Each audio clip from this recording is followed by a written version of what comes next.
Halo Sobat Kristus. Balik lagi dalam pertemuan BKSN pertemuan ketiga. Dengan Tiga. tema apa Mbak Ica? Jadi tema BKSN yang ketiga itu menjadi manusia yang benar supaya tidak mengalami penghukuman. Nah kalau dilihat dari temanya tuh ada nggak tak pengalaman hidup? Jadi kan manusia tuh pasti banyak ya pengalaman hidup yang banyak banget pasti kan. Betul. Yang paling mengesankan dan mirip dengan tema ini tuh menurutmu apa? Kalau dari pengalamanku yang menurut yang cocok nih buat tema ini tuh jadi ya beberapa waktu lalu lah. Jadi aku tuh ikut kayak organisasi gitu.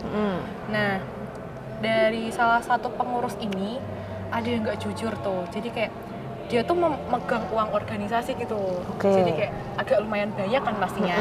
Pasti. Nah tapi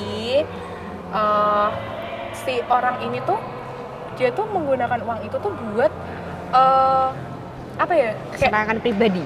Buat dirinya, buat konsumsi pribadi gitu kan. Nah, tapi sebenarnya tuh banyak teman-teman yang udah tahu, termasuk aku sendiri pun sebenarnya juga tahu gitu loh. Tapi dari kita tuh nggak ada yang berani bilang nih ke salah satu pengurus yang mengawasi organisasi inilah. Nah, terus ada salah satu temanku, ini tuh kayak akhirnya karena dia udah kayak apa sih kok ini tuh uang buat organisasi, kenapa diambil, kenapa malah dibuat main, dibuat pergi-pergi sama teman-temannya kayak gitu. Nah terus akhirnya dia tuh ngomong ke si pengawas organisasi ini. Nah disitu si pengurus inilah itu tuh ya mungkin ya ada ngobrol di belakang sama si pengawas ini. Sak ini ya.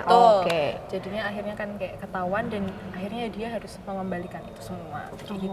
Jadi apa ya? Kesadaran diri juga ya itu ya. Dilihat di combine dengan kesadaran diri dan juga sapaan dari orang lain gitu ya.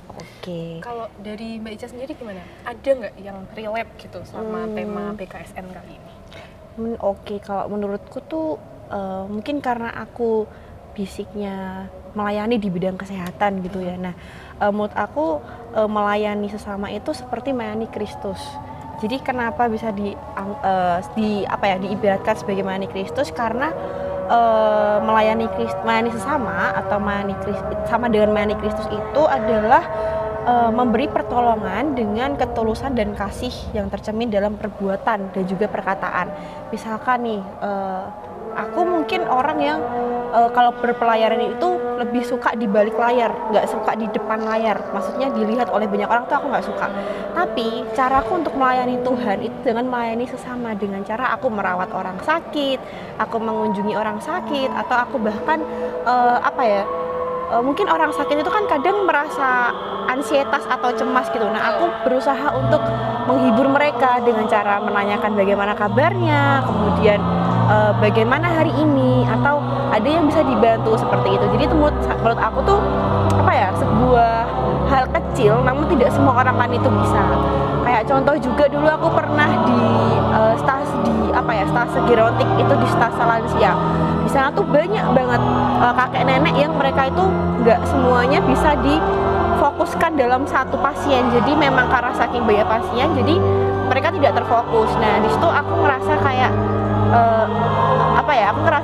kakek nenek itu harus dihibur dengan cara itu tadi. Kalau misalkan aku habis merawat mereka, aku habis memberi mereka makan atau membantu mereka untuk mengganti pakaian, itu aku mesti tanya bagaimana hari ini, kemudian apa kabarnya hari ini, seperti itu. Jadi menurut aku menjadi orang baik tuh bukan hal yang mudah ya, karena memang kita juga harus menjauhkan diri juga dari iri hati, kemudian dari egois gitu. Jadi kita harus siap menerima perkataan orang lain yang mungkin menusuk hati kita, tapi kan kita memiliki niat untuk melayani sesama dan juga sama seperti melayani Kristus. Itu sih kalau aku tak. Benar banget sih. Kalau dari cerita aku tadi sih bisa lebih ke ini ya, kayak kita tuh harus berani nggak sih? Benar. Kalau kita tuh tahu nih orang salah, benar. Tapi kok kita nggak berani gitu kan? Berarti kan kita belum jadi manusia yang benar kan, manusia yang baik gitu kan. Kita harus memberikan sebuah kesadaran gitu ya, sebuah tanda gitu ya. Jadi kita tetap harus berani untuk ngomong lah, kayak gitu. Nah, Sobat Kristus sebenarnya dalam pertemuan BKSN ini itu tuh ada kutipan ayat kitab sucinya. Apa tuh ayatnya? Itu diambil dari Habakuk 2 ayat 4b. Bunyinya itu menegaskan bahwa orang benar akan hidup dalam imannya dengan sikap teguh dalam pengharapan. Nah, Sobat Kristus, itu tadi sharing dari kita berdua nih. Buat kalian di rumah, jangan lupa ya untuk sharing pengalaman-pengalaman kalian yang sesuai dengan tema BKSN 3 ini dong pastinya di kolom komen ya. Oke, Tak. Jadi ini pertemuan BKSN yang ketiga dan sampai jumpa lagi di pertemuan BKSN yang keempat. See you, Sobat Kristus.